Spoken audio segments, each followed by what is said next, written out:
Procurando correção da prova da UniOeste de História? Chegou no lugar certo. Eu sou o professor Vini, sou professor de História e tô aqui para te ajudar. Tu que quer estudar mesmo, né? De verdade, tá afim aí de uma correção top de linha? Fica aí que eu vou te ajudar, beleza? Primeira questão que a gente vai corrigir é a questão 8. Uma questão polêmica, já vou te mostrar uma questão que pode ou poderia ser anulada. E vou te mostrar por quê. Olha só, esta é uma pergunta que tem como tema principal o agronegócio e o meio ambiente. Então vamos botar aqui, ó, o agro versus o meio ambiente. Maravilha. Aí vamos ver o que nos pede essa questão. Tá? É a incorreta que a gente tem que marcar, mas considerando os trechos acima, ele nos traz aí 3 textos, produzidos em diferentes contextos históricos e que têm como tema comum a relação entre a agricultura e conservação do meio ambiente, assinale a alternativa incorreta. Então veja, o que tu precisa pensar agora? Tu precisa ler os textos, porque essa aqui tu só vai responder certa com os textos. E o primeiro texto é um texto que traz um relato histórico do Brasil. É um texto que data aí de 1799, região de Minas, destruição e exploração do ouro. O segundo texto não tem o ano da produção, a não ser a publicação da análise, mas ele se refere ao século XIX. O século XVIII, a exploração da mão de obra escrava. E depois um texto mais atual aí do século XXI sobre o agronegócio na Amazônia. Muito bem. Letra A. Historicamente no Brasil a relação entre agricultura e meio ambiente é altamente destrutiva. Meio ambiente e agronegócio, destrutiva a relação. Sim, é destrutiva. Especialmente daquela agricultura praticada em grande escala e voltada a produzir gêneros destinados à exportação. Sim, o exemplo mais atual é o agronegócio da soja, que desmata, que não preserva e que cada vez mais traz consequências ao meio ambiente brasileiro e mundial. Então aqui não vejo nenhum problema, tudo certo com ela. Letra B. Nos termos do historiador Warren Dean, trecho 2, o emprego do trabalho escravo no contexto do século XIX era responsável pelo alto grau de destruição da natureza, característico da agricultura praticada no Brasil no período. Veja bem, aqui comigo algumas alunas vieram tirar dúvidas sobre isto. E elas confundiram um pouquinho essa alternativa e achavam que essa era incorreta. Porque elas acharam que estava se referindo o texto ao emprego do escravo, ao trabalho do escravo, mas não é isso. O emprego do trabalho escravo resultou na destruição da natureza. Esta é a lógica, tá? Que o trabalho do escravo resultou na destruição da natureza. Então isso está certo, porque o texto nos traz a perspectiva de que nós vamos ter um exagero desse trabalho escravo que levava o escravo a se exaurir, a morrer de tanto trabalhar, e isso tinha uma consequência para a natureza, porque quanto mais ele trabalhava na exploração dos recursos naturais, mais ele degradava a natureza. Então, tá certa esta relação aqui também, tá? Não vejo nenhum problema. Letra C. Em 1799, José Gregório de Moraes Navarro, em seu livro Discurso sobre o Melhoramento da Economia Rústica do Brasil, trecho 1, já alertava para os problemas que poderiam decorrer das práticas agrícolas que corriqueiramente eram utilizadas no Brasil. Sim, tá tudo bem, trecho 1, então, trecho 1, ele vai nos falar sobre a questão de práticas agrícolas utilizadas no Brasil. Aqui vou te dizer, tá? a gente consegue identificar nesse trecho 1, me parece que muito mais coisas ligadas ao ciclo do ouro, ao ciclo das Minas Gerais, mas também há trecho ali falando sobre semente. Então tudo bem, tem uma relação com a agricultura? Tem, e que essas práticas agrícolas eram corriqueiras no Brasil colônia. Então, vamos passar ela como certo. Aí vem a letra D. A letra D diz o seguinte: no Brasil, a preocupação com a preservação da natureza e a existência de críticas à forma como acontece a relação entre agricultura e meio ambiente é tema que se tornou pauta de debates e preocupação somente na Conferência das Nações Unidas sobre Meio Ambiente e Desenvolvimento, a famosa ECO 92, que aconteceu no Rio de Janeiro no ano de 92. Bom, aqui olha só, a gente tem realmente uma preocupação maior, uma conscientização maior, o Brasil se torna sede desta grande conferência, mas não é somente, tá? Não é somente a partir daí. E o que te prova isso? O que te prova isso na própria prova é o texto 1. Porque o texto 1 traz relatos lá do século XVIII, com uma certa preocupação já naquela época com o que a gente estava fazendo com os nossos recursos naturais. Então o problema está no somente. Somente. Tu cuida sempre isso nas provas de histórias, porque esses radicalismos nunca, sempre, somente uma vez, geralmente estão errados. E aqui é o caso, tá? Agora, onde é que para mim tá a polêmica e tem um furinho? Na E. Segundo o relatório da FAO, trecho 3, o agronegócio, então veja bem, o agronegócio tem responsabilidade direta sobre os altos índices de destruição ambiental que viemos conhecendo nas últimas décadas na América Latina. Ponto! Se tivesse ponto aí, para mim estava tudo certo. Agora, olha só o que diz. América Latina, e aí o texto nos comprova isso, fala da Amazônia, fala da América Latina, tá tudo bem. Mas ele também nos diz que isso também ocorre em outros locais do mundo. E para mim aqui tem um problema. Por quê? Porque quando a gente volta ao texto, e é o que diz ali, considerando os trechos acima, a gente vê uma parte do texto que diz assim: em apenas 1/3 na África, a agricultura de pequena escala constitui um fator mais significativo de desmatamento. Ou seja, o que ele traz de referência para outros locais não é o agronegócio, e sim o desmatamento. E veja, é um desmatamento para a agricultura de pequena escala, não para o agronegócio. Então, para mim, aqui tem um problema. Mas, o que a banca que fez a prova pode alegar? Ela pode alegar que ela só está dizendo para ti considerar os trechos acima e não para te responder exclusivamente com relação aos trechos acima. E aí, a gente precisa ponderar o seguinte: na letra E e na história, na nossa sociedade, realmente, o agronegócio tem uma influência muito grande sobre os problemas ambientais na América Latina e em outros locais.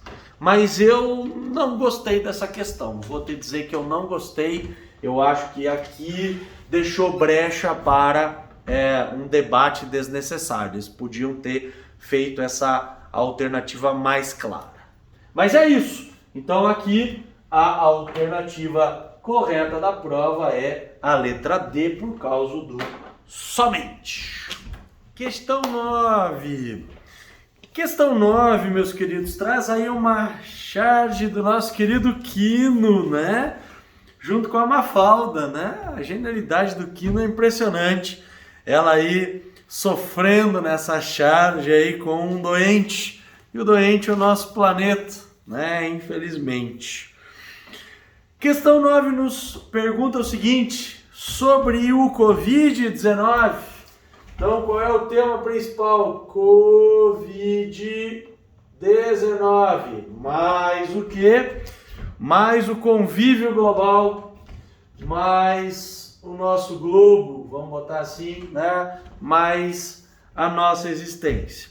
Então, a alternativa A dessa questão 9 nos traz o seguinte: as políticas públicas de auxílio às famílias de trabalhadores durante a pandemia de Covid-19, veja bem, desmantelaram. Desmantelar significa acabar, diminuir, desarticular grande parte das práticas de exploração de trabalho infantil.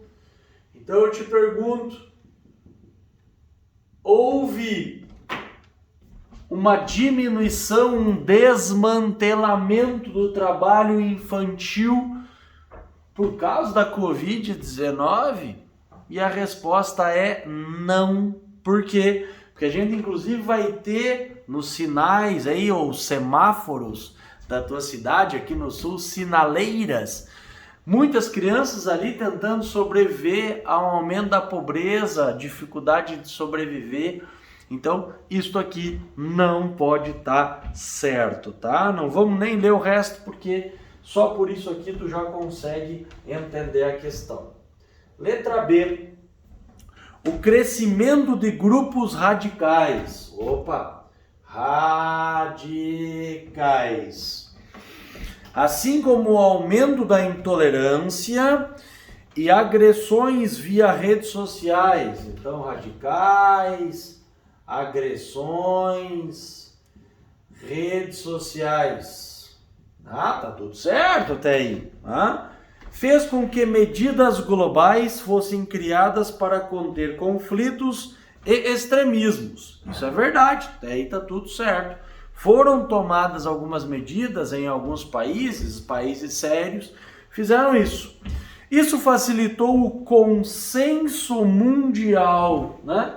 Então a ideia aqui é que a gente passa a ter uma espécie de união mundial para combater isso, né? Consenso vem de um acordo coletivo, construir um consenso coletivo. Frente à necessidade de distanciamento social e uso de máscara durante a pandemia, houve uma união mundial para o uso da máscara e do distanciamento social. Aqui é que está a pergunta. E, infelizmente, a resposta é não. Não ocorreu essa união mundial. Países como, por exemplo, o Brasil, a nível nacional, não decretaram lockdown, não obrigaram, nem nos piores momentos, o distanciamento social. Mesmo ao uso de máscara, o governo brasileiro demorou muito até tornar o uso da máscara algo obrigatório em todo o território nacional. E o pior exemplo aqui também foi dado pelo presidente do Brasil. Mas não é só no Brasil. Nós vamos ter na Hungria, na Turquia, governos que vão negar a pandemia ou pelo menos vão tentar ao máximo fazer de conta que ela não existia nesse momento. Então, eles não formam um consenso global de combate ao Covid com essas medidas. Beleza? Eu imagino que vários de vocês talvez tenham respondido isto. Agora, vamos para C, vamos analisar uma por uma, né? Devido ao aumento de atendimentos online para denúncias e orientações, as práticas de violência doméstica diminuíram. Então, violência doméstica diminuiu nos últimos meses no Brasil. Com isso, tornaram-se os pontos prioritários de preocupação da maioria das mulheres nesse período de pandemia: o desemprego, a sobrecarga de trabalho, a ausência de creche, escola. Será que houve uma diminuição da violência doméstica? Também não. Infelizmente, né, tu tem que raciocinar que como as pessoas foram obrigadas em vários momentos a ficar em casa, até para se proteger do que estava acontecendo, e às vezes por orientações de governos estaduais que tomaram a frente nesse sentido no Brasil, as pessoas ficaram em casa. E aí houve um aumento do número de divórcios e também um aumento da violência doméstica e não uma diminuição. Por isso que essa alternativa também está errada. Aí vem a letra D, que fala para nós a D. Desde março de 2020, os indígenas tiveram um plano efetivo. Veja, março de 2020 é a data que começa a pandemia. Março de 2020 seria o início mesmo. Começou já, olha só, já o quê? Já houve um plano efetivo de prevenção e atendimento da Covid-19 nas aldeias indígenas. Não. Os indígenas brasileiros, os índios brasileiros sofreram muito com o começo da pandemia. A gente teve muitos índios que faleceram por conta de um descaso federal. E por que é descaso federal, professor Vini? Porque os índios são obrigação federal. As reservas indígenas são áreas de proteção federal. Estão sob alçadas do governo federal. E o governo federal fez vista grossa, portanto isso não é desde o começo. Agora, a gente tem já passado um bom período desde que começou a pandemia, aí sim houve uma preocupação, veja bem, são prioridades do plano de vacinação, mas é só mais tarde. E esse, o que diz ali, tal empreendimento garantiu o reconhecimento internacional da política de combate à pandemia no Ministério da Saúde brasileiro. Não. O Ministério da Saúde brasileiro foi acusado por vários organismos internacionais de descaso em relação a essa população nativa. Então, essa alternativa está erradinha. E aí a gente vai para a letra E. A letra E diz o seguinte, o avanço de epidemias como a Covid expôs o déficit mundial de atendimento público de saúde, é verdade. Veja que até os Estados Unidos têm esse déficit, um dos países mais ricos do mundo não possui um sistema público de saúde. Ele possui basicamente um sistema privado, então quem é pobre se lascou. E a desigualdade no acesso a cuidados médico-hospitalares. Eu citei o caso dos Estados Unidos, mas vamos lembrar de muitos países, como o Brasil, como a Argentina, como o país da África, o Sudeste Asiático, países europeus. Nem todos deram esse atendimento público para essa população. Essa realidade também colocou em discussão a concentração produtiva de insumos, poucos países produzindo, e a competição mundial por compra de equipamentos e de imunizantes. Também é verdade, deve lembrar que basicamente quem tinha condições, quem tinha dinheiro, estou falando de estados, governos, conseguiram comprar as primeiras vacinas. Quem não tinha, e acreditem, nós estamos já há 1 ano e meio do início da pandemia, eu estou gravando esse vídeo aqui no comecinho de agosto de 2021, a gente ainda tem muitos países do mundo que sequer não tomaram uma única dose de vacina, e isso mostra essa competição. Então a alternativa E, meus queridos, está toda ela certa e, portanto, o gabarito dessa questão é a letra E com absoluta certeza. Questão 10. Beleza? 10. Feito essa. Questão 10, ela traz para nós, olha só, a ideia, o assunto principal é a Grécia e o conceito de cidadão na Grécia Antiga, beleza? É uma questão que nos pede a incorreta, ok? Incorreta.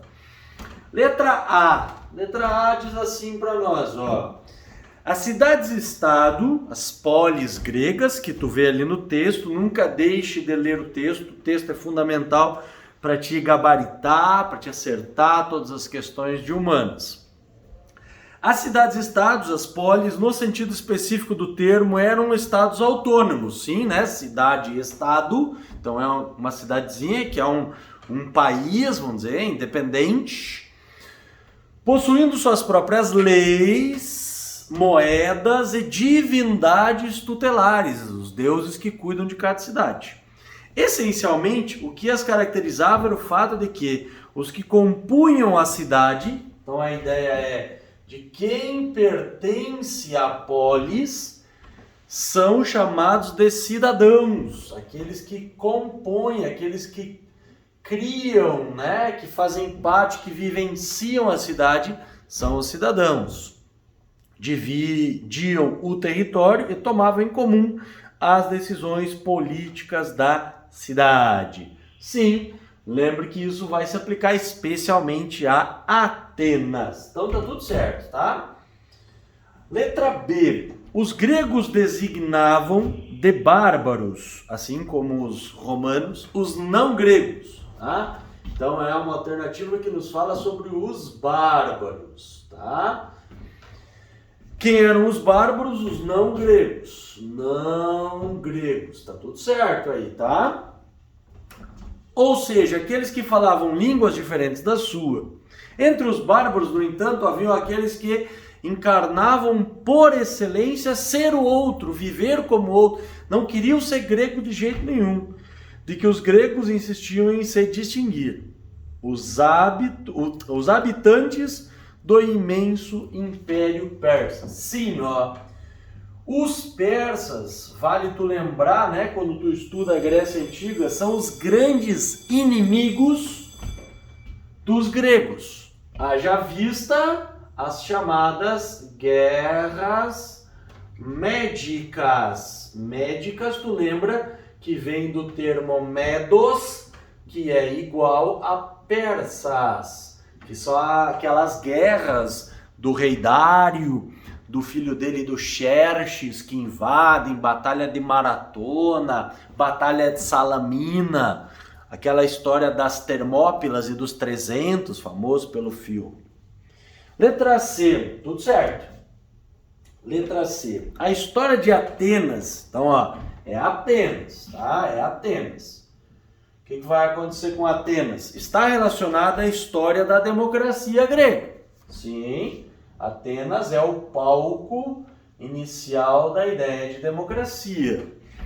Considerando que foi lá que se desenvolveu esse modelo de regime político inovador e referencial, caracterizado por um governo de aspecto centralizado.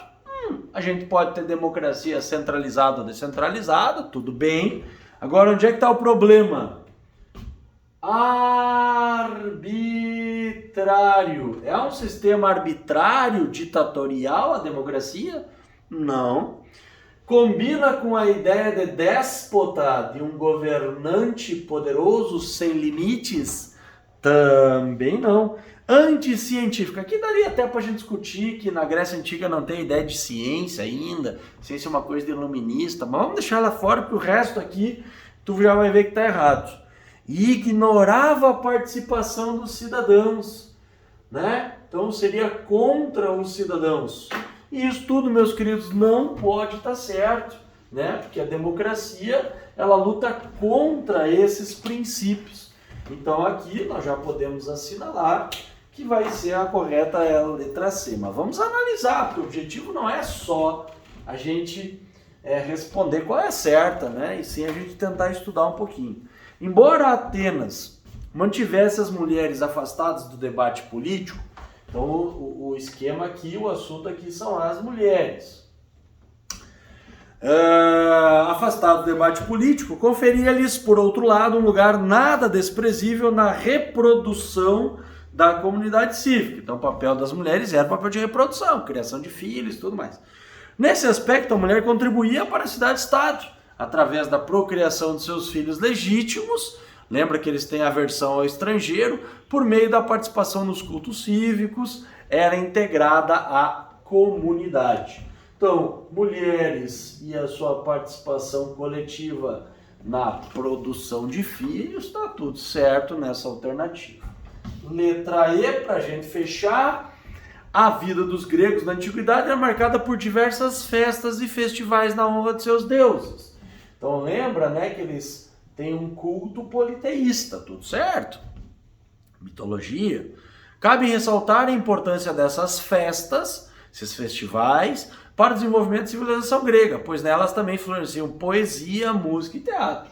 É verdade, em oferenda a eles, então, poesia, música e teatro. Tudo certo nessa aí também. Dessa forma, fechamos então com a letra C como a incorreta da questão 11. Olha só, essa questão 11 é uma questão referente à história da senhora Madalena. A senhora Madalena, ela se envolve aqui num problema histórico brasileiro, que é o tema envolvendo escravidão. E se tu está estudando para a prova da UniOeste, eu espero que sim, por isso está vendo esse vídeo, escravidão tu pode esperar que geralmente aparece na prova da UniOeste. É uma questão muito presente na universidade, esses debates acerca da questão racial, direitos humanos ou a luta pela igualdade dos direitos civis nos Estados Unidos, Martin Luther King, Rosa Parks, escravidão no Brasil. E como é tradicional da prova da UniOeste, nós temos aqui também um gancho. Que gancho? Um gancho de puxar coisa do presente, lançar uma coisa do presente e enganchar ela no passado, ok? Buscar essa referência do passado para discutir um tema atual. Então aí um texto, né, lamentável, diga-se de passagem, né, da situação da senhora Madalena, que ela vivia em condição análoga à escravidão, como empregada doméstica de uma família, sem salário, quarto pequeno, não tinha direito à folga, trabalhava para a família como uma antiga escrava. E aqui é que está um detalhe, tá? Bem importante para a gente resolver essa questão. A senhora Madalena, ela viveu, ou vive ainda, né, como milhares de mulheres viveram no Brasil colônia ou no Brasil império. Fazendo o quê? Trabalhando na casa grande, trabalhando na preparação da comida, fazendo a limpeza do senhor de engenho, do barão do café, do grande minerador no ciclo do ouro. E é por isso que é uma questão que vai envolver esse tema da escravidão, tá? Então veja, o que diz para nós a letra A. Embora a escravidão, daí tu lê todo o texto, todo o enunciado, né? Faça esse teu papel de estudante. Embora a escravidão tenha sido juridicamente extinta em 1888, referências a ela e as experiências de trabalho em condições análogas à escravidão continuam fazendo parte da vida cotidiana e da realidade de muitos brasileiros até o dia de hoje. Então, o que ele quer dizer aqui? Quer dizer que tem lá a Lei Áurea, em 1888, ela foi uma lei que basicamente é composta por dois atos. O primeiro que revoga o trabalho escravo e o segundo que revoga todos os dispositivos anteriores em vigor. Ou seja, bota fim na escravidão. É um apêndice jurídico, fim à escravidão. Só que isso não representou, na prática, muitas vezes, o fim desse tipo de relações aqui no Brasil. Por quê? A ideia é que a Lei Áurea terminou mesmo com a escravidão ou até hoje é capaz de ser encontrado casos como a Dona Madalena, de a escravidão, né? Mesmo que ela não estivesse acorrentada e não fosse castigada, não precisa. Não receber salário e fornecer o seu trabalho, não receber outra forma de pagamento que não seja as finanças, apenas a dar cama, comida e hospedagem, isso é condição de escravidão. Vale lembrar que as mulheres que trabalhavam nas casas grandes, elas também não eram acorrentadas, elas serviam aos seus senhores como garçonetes, chefes da cozinha, e não estavam ali com uma corrente. Então, tu tem que fazer essa leitura para poder então acertar. Essa aqui já é a questão correta da questão 11. Mas vamos ver as outras, talvez tu tenha feito aí o exercício ou a prova e errou. Não há nenhuma relação, nenhuma relação entre a permanência de situações como a vivida pela Madalena e o passado escravocrata brasileiro. É claro que há, né? Não tem como você negar que isso veja, nem só do ponto de vista da Madalena, mas a família estava achando que estava tudo certo.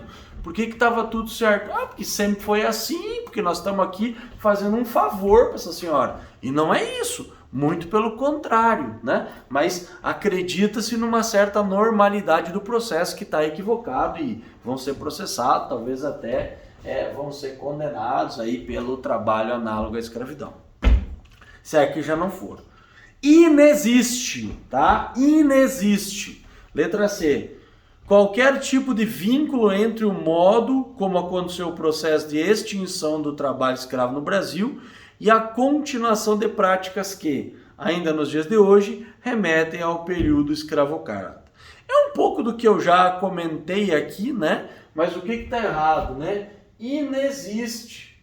Como assim inexiste? Não, existe, essas relações permanecem acontecendo e esse gancho com o passado é absolutamente real.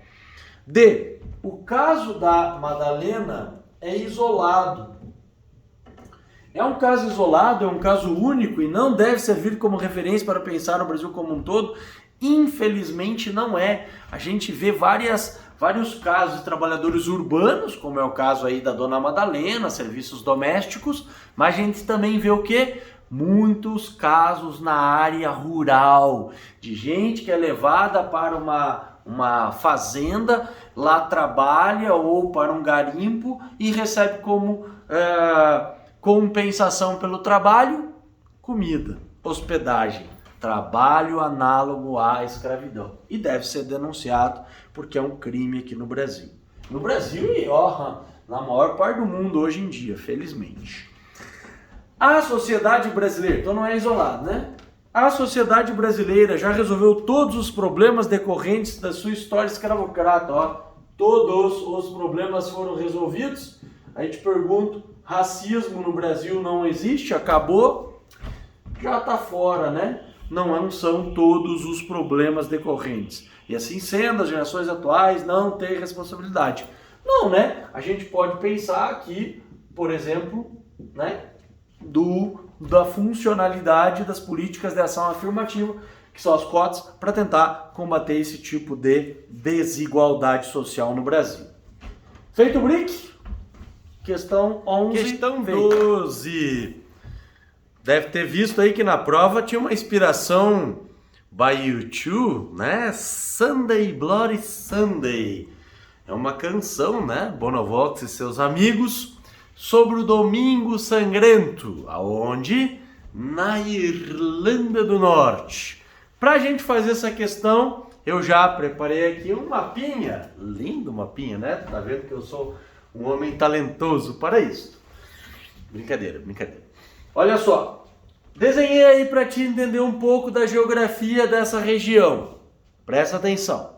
Quando nós temos Inglaterra, País de Gales e Escócia, na mesma ilha da Bretanha, a junção desses três países forma a Grã-Bretanha. Aqui ao lado nós temos a ilha da Irlanda. A ilha da Irlanda é dividida entre dois países, a Irlanda e a Irlanda do Norte. Mas percebam uma coisa, eu pintei a Irlanda de verde, a cor oficial do país, a cor do manto de São Patrício, e talvez tu já tomou uns goró aí no dia de São Patrício, mesmo aqui no Brasil, cerveja verde, gnomos verdes, tudo verde. É uma homenagem a São Patrício e às vegetações irlandesas com aquele verdinho. Beleza, e também o trevo de três folhas. Tá, mas eu pintei a Irlanda do Norte de vermelho. Então nós precisamos aqui fazer uma espécie de legenda no nosso mapa. Que legenda? O que eu pintei de vermelho é chamado de Reino Unido. Então, Reino Unido significa que nós temos 4 países membros: a Inglaterra, País de Gales, Escócia e Irlanda do Norte. Vamos traduzir mais um pouco. A Irlanda do Norte faz parte do Reino Unido da Inglaterra. A Inglaterra, meus queridos, então a Rainha Elizabeth, significa que ela é a principal chefe de Estado, representante também da Irlanda do Norte. Mas a Irlanda, meus queridos, verdinha, o que é o verdinho? O verdinho é a República da Irlanda. República da Irlanda. E aí, tem uma outra coisinha para te entender e fazer essa questão. O Reino Unido, ele é formado basicamente, majoritariamente, por protestantes. Lembre do Henrique VIII, da criação da Igreja Anglicana. Já a República da Irlanda, meus queridos, é formado na sua maioria por católicos. Então, protestantes e católicos, Reino Unido, República da Irlanda. Agora a gente pode começar a fazer esta questãozinha. Veja o que diz para nós, então, né, a letra A. Né? Então, já sabe, né, qual é o tema. O tema é a Irlanda. O que diz para nós a letra A? Diz assim, ó. Em 2020, como parte dos acordos firmados com o Brexit, o que é o Brexit? É a saída do Reino Unido da União Europeia. Então, Reino Unido, sair da União Europeia. Irlanda faz parte da União Europeia e não está no Brexit. A Irlanda do Norte, estaria fora. Então, vamos voltar, papai, em 2020, parte dos acordos firmados com o Brexit, a Irlanda do Norte se desvinculou do Reino Unido em razão do convívio hostil entre unionistas e republicanos. Unionistas é de Reino Unido, tá? E republicanos de República da Irlanda. Além da comoção frente às denúncias públicas sobre mortes, prisões e massacres diante dos embates por direitos civis e religiosos. Então, onde é que está o erro aqui? Está que a Irlanda do Norte não se desvinculou do Reino Unido. Ela permanece membro, ela ainda é um país membro do Reino Unido. E aí que vem o problema dos próximos anos, cenas dos próximos capítulos, é que nós vamos ter que ver o que vai acontecer nesta fronteira. Hoje é uma fronteira aberta, mas existem planos de fechar esta fronteira. E aí tu imagina, né, um povo, uma cultura mais separado por muros ou por barreiras, e isso traz à tona um novo debate, né, um novo velho debate. Beleza? Então aí que está o problema. Irlanda do Norte não se desvinculou do Reino Unido. B. O que fala B para nós? Somente no início do século XX, então, início do século XX, passou a existir conflitos armados na ilha, ocorridos em função da Guerra Civil e da independência da região sul da Irlanda. A Irlanda, meus queridos, ela vai começar o seu processo de independência realmente em 1916, depois 1922, ela consolida esse movimento de surgimento aqui, né, de criação de um país livre do Reino Unido. Mas vamos continuar. Somente no início do século XX passou a existir conflitos armados na ilha ocorridos em função da Guerra Civil Independente. Tá. Antes disso, o acordo firmado diante do domínio inglês era aceito e almejado pela maioria dos irlandeses desde o século XVII. Desculpa. Tá errado. Por que tá errado?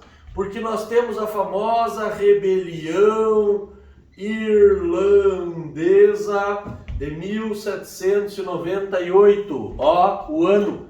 Inspirado na Revolução Francesa, na independência dos Estados Unidos, essa rebelião irlandesa tentou o separatismo, tentou romper com a Grã-Bretanha, com o resto do Reino Unido, mas não funcionou e foram impostas duras condições à Irlanda nesse momento. Então, é falso, ó. porque não é só no começo do século XX, lá no final do século XVIII a gente já tinha problema. Aí vamos para a letra C, diz assim, ó, a Irlanda do Norte apresenta um estado latente de tensão social, tanto pela intolerância religiosa, que ó, os conflitos entre eles, e isso tu vai ver nos textos que tem aqui da prova, tu vai ver também na canção do Bonovox, né, no problema do Domingo Sangrento, de intolerância religiosa e descontentamento, unionistas e separatistas, além da emergente apreensão sobre possíveis desdobramentos advindos de investigações de conflitos anteriores, que é o que te mostra um dos textos ali, das investigações do Brexit, do Domingo Sangrento, que não condenaram ninguém. E os que morreram no Domingo Sangrento, alguns eram crianças, eram menores de idade, e vários morreram com tiro pelas costas. Então, isso é sempre um problema. Mas, olha só, e sua posição frente ao Brexit. Então, nessa alternativa, tá tudo certo, tá tudo corretinho, tá? Tá tudo perfeito como deveria ser, ó. Tá falando sobre a tensão social, tá falando sobre a intolerância religiosa, tá falando entre unionistas e separatistas, tá falando da emergente apreensão sobre o desdobramento dessas investigações e também a posição do Brexit. Aqui vamos ver o que vai acontecer. Não se sabe. Então, tudo isso está correto. Agora, aprenda um pouco mais. Letra D, né? O que diz para nós a letra D?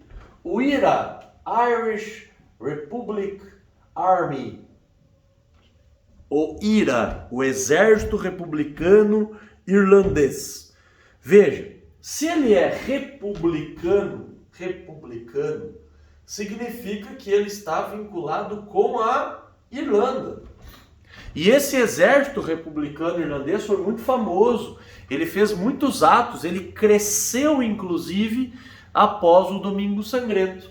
Ele chegou a fazer um atentado que tinha como objetivo matar a Margaret Thatcher. Então, o IRA, ele está associado com esse pessoal aqui do verdinho, que não aceita esse fato da Irlanda do Norte ainda estar vinculado com o Reino Unido. Então, se constituiu como um dos grupos que defendiam a autonomia da Irlanda. Não, aqui está errado.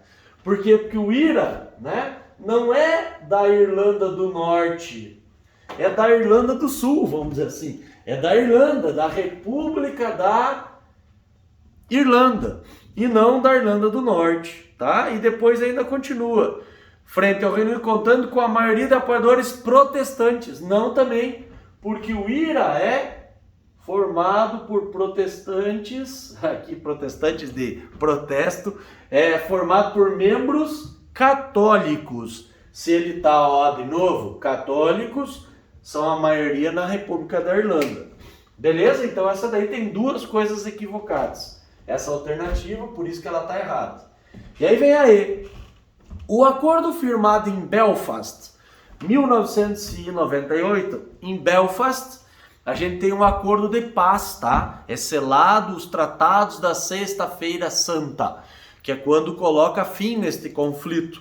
Significou o fim dos conflitos separatistas e o arquivamento de investigações relacionadas ao interesse irlandês republicano de criar, veja bem, o País Basco. Aqui nós temos um sério problema, porque a ideia, né, o movimento separatista basco, ele não está na Irlanda, ele está na Espanha. Então aqui o erro grotesco, né, o erro assim majestoso é tu associar o País Basco com a Irlanda. E aí tu vai errar porque o País Basco fica lá no norte da Espanha, né, a tentativa de criação desse País Basco. Então, isso aqui é que está errado nesta alternativa. Beleza? Vou deixar um videozinho para te assistir aí. Um seriado, na verdade, chamado Levante de Páscoa. Tem no Netflix, são 2 temporadas, infelizmente só 2. Não deu muita continuidade, mas tu pode aprender um pouco mais assistindo um belo seriado aí do Netflix sobre a Irlanda. Questão feita! 13...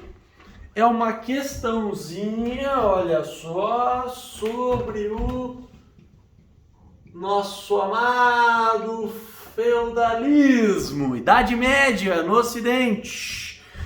Veja bem, né? Nós temos que encontrar a alternativa incorreta nesta questão 13. Vamos ver como a gente tradicionalmente faz, letra por letra. Desde os últimos séculos do Império Romano Ocidental, observamos um processo de ruralização da sociedade. O que é isso, professor Vini? Ruralização é quando nós temos uma preponderância, um maior destaque sobre a sociedade rural do que a sociedade urbana. É comum, quando ocorrem processos de ruralização, que são raros na história, nós temos um êxodo urbano. O mais comum, pelo menos aí nos últimos séculos, é o contrário, é o êxodo rural, que traz as pessoas do campo para a cidade, que é o contrário. Sai da cidade, sai de Roma, sobretudo, e vai para o campo, né? Sai das grandes cidades do Império Romano, não só de Roma. Ruralização, o qual nos remete ao desenvolvimento da instituição colonato. Sim. Colonato é uma instituição romana que vai se relacionar com o feudalismo, criando características para a servidão, para prender o colono ou servo depois à terra. A grande propriedade rural era dividida em duas partes: a reserva senhorial, que se mantinha nas mãos do proprietário, e os lotes cedidos e vinculados aos camponeses. Aqui, vou te dizer, tem gente que considera que tem três partes, que tem ainda a parte do manso comunal. Tem o senhorial, tem o servil e tem o comunal. Aí tu vai me dizer, podíamos entrar com recurso, dependendo da bibliografia da prova. E como vai ter uma alternativa que está absolutamente incorreta, seria difícil a gente ganhar, tá? Depois, então tá tudo certo nela. Letra B. As invasões levadas a cabo por diversos grupos germânicos contribuíram para a quebra da frágil unidade política do Ocidente no século V. Século V, né? Tu lembra lá? 476, o Odoacro, né? O último imperador romano, Rômulo Augusto, vai sofrer a ira do Odoacro, rei dos Érulos, povo germânico que conquista Roma em 476, século V. Observamos, portanto, um processo de fragmentação. É verdade, é uma das características da sociedade medieval, feudal, a fragmentação nos senhorios, nos feudos. Beleza? Aí nós vamos para a letra C. O que diz a letra C? Verificamos no início da Idade Média um fortalecimento das relações pessoais em prejuízo das institucionais. É verdade, isso é uma característica dos povos germânicos. O poder político centralizado, debilitado por uma economia essencialmente agrária e pelo crescente poder econômico, social e político dos grandes proprietários de terra, os senhores feudais, cada vez mais deixou de ser um intermediador entre os indivíduos.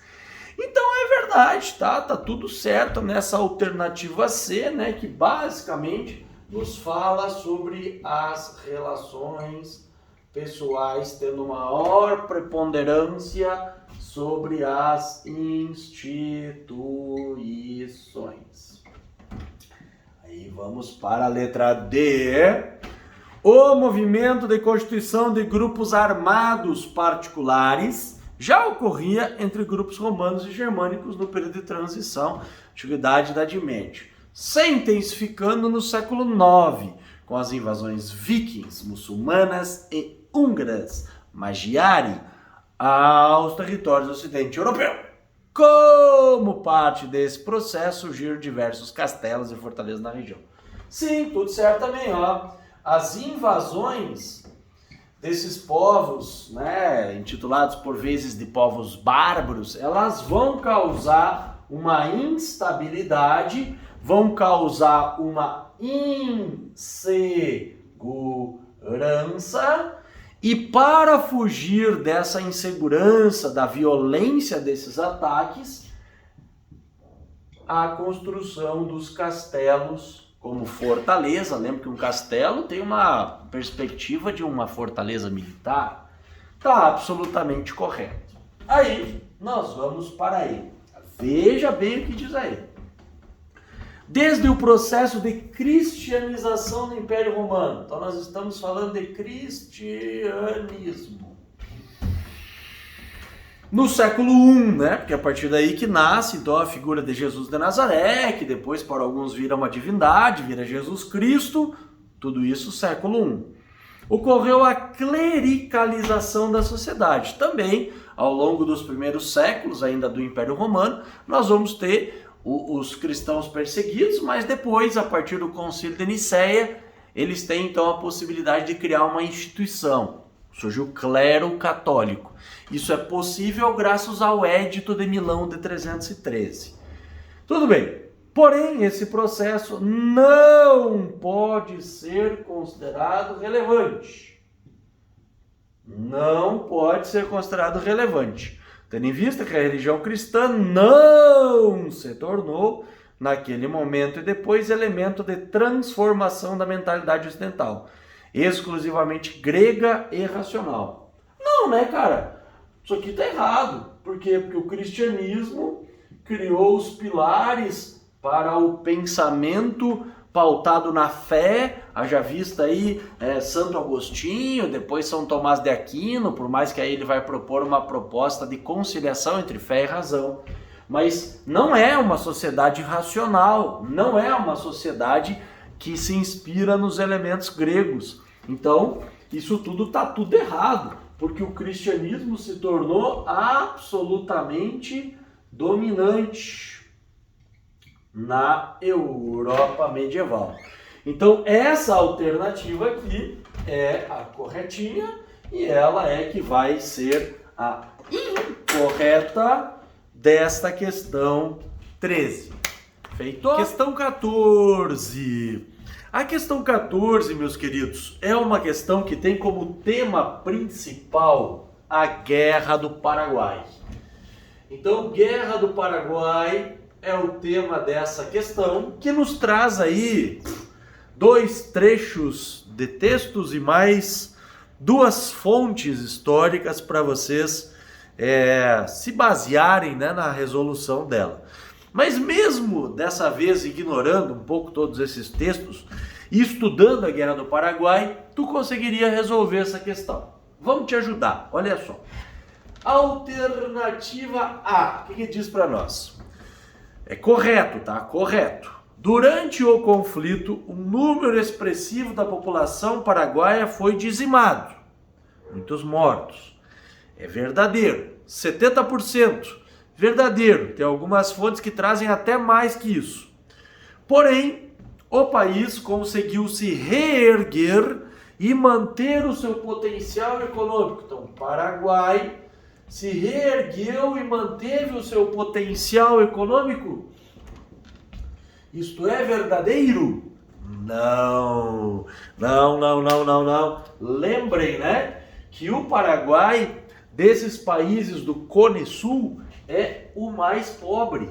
E isso se deve, boa parte disso se deve, à derrota do Paraguai na Guerra do Paraguai. Certinho?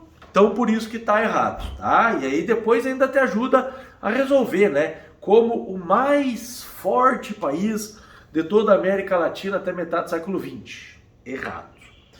Aí aparece para nós a letra B. O que diz para nós a letra B? Atualmente o Estado brasileiro, né? Então, Brasil, letra B, o Brasil reconhece o equívoco do conflito e paga uma indenização ao país fronteiriço em função das perdas e danos provocados com a guerra. É Falso! O Brasil sempre se vangloriou da vitória na Guerra do Paraguai. Nunca houve desculpas ou escusas oficiais e não paga nada de indenização ao Paraguai, ok? Então esta também vai estar falsa. Aí vamos para C.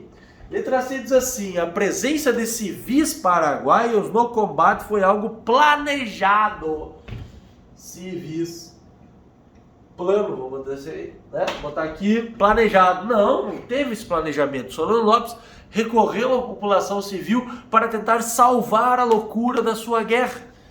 Então não tem esse planejamento aqui, tá?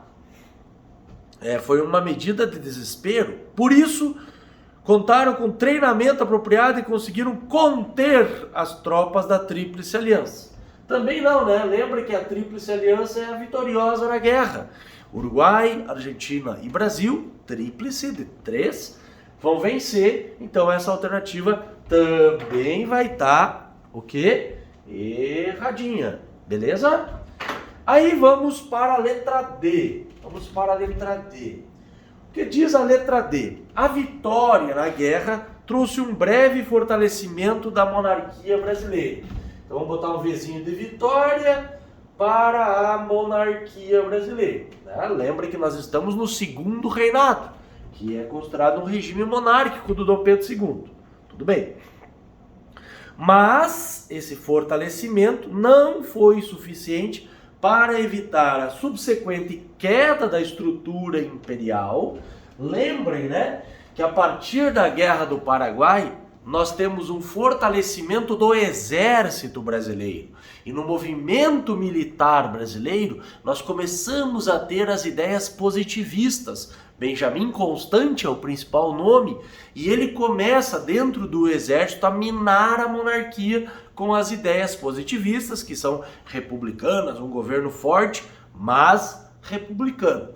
Ademais, nós temos ainda a queda da estrutura imperial da escravidão, que também vai ser relacionada à Guerra do Paraguai, na medida de que os voluntários da pátria muitas vezes eram escravos, que lutaram na guerra e alguns obtiveram a liberdade e passaram a integrar as forças armadas. Então, dentro do exército brasileiro, nós vamos passar a ter escravos, negros, e esse movimento abolicionista também passa por essas ideias. Pelo contrário, então, não foi suficiente para evitar a queda da estrutura imperial. Pelo contrário, serviu para fomentar tensões e conflitos. Então, meus queridos, aqui, conflitos, né, as ideias republicanas passaram a minar mesmo a monarquia brasileira, apesar da vitória na guerra. Então, essa aqui é a alternativa que está correta. Mas vamos ver ainda a E, né? Vai que tu marcou a E aí. A influência dos ingleses no conflito se deu pelo apoio financeiro e militar, além de reconhecer o potencial imperialista do Brasil na região sul da América Latina. Até aí tudo bem, tá? A Inglaterra tem uma participação também, financia o Brasil nesta guerra. Agora, olha só. Após o conflito, áreas do Paraguai, da Argentina e do Chile, se liga, foram anexados ao território brasileiro. Primeiro que não teve essa anexação, nem de terras paraguaias, nem de terras argentinas, mas o problema está aqui, né? Sabe um pouco de geografia, onde é que fica o Chile? Lá na Cordilheira dos Andes, até chegar ao Chile, a gente tem que atravessar a Argentina, tem que atravessar a Bolívia, tem que atravessar o Paraguai. Então não tem como o Brasil ter terra do Chile, certo? Então o grande problema vai estar, sobretudo, aqui. Com relação à Argentina e Paraguai, a gente até tem algumas fronteiras, demarcação de fronteiras que foram ajustadas em mapas antigos. Mas, a princípio, o problema aqui está na questão do Chile, e por isso essa alternativa aqui também está errada. Desta forma, o gabarito desta questão é a letra D. Beleza?